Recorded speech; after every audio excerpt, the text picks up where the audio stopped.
Je travaille dans le commerce depuis plus de 30 ans. Je travaille chez Colruyt. Nous avons connu des victoires, notamment en ce qui concerne la réduction du temps de travail à 35 heures dans les années 2000. Mais nous avons aussi connu des déboires, notamment en ce qui concerne nos conditions de travail.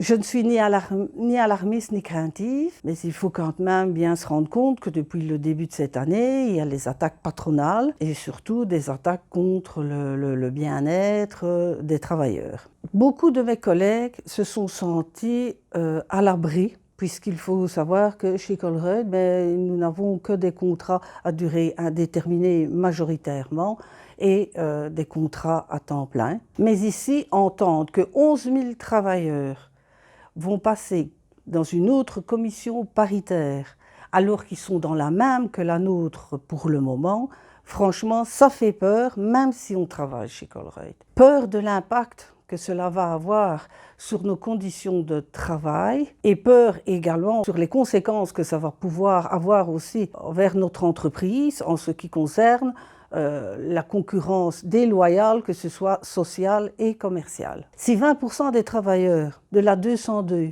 peuvent passer à la franchise, pourquoi pas nous ? Il est vrai que notre employeur a fait une déclaration nous disant qu'il n'était pas d'accord en effet avec ce qui se passe chez Delhaize et chez Mesdac, puisqu'ils diminuent leurs coûts tout en continuant à vendre leurs marchandises. Pour une fois, j'étais presque d'accord avec lui.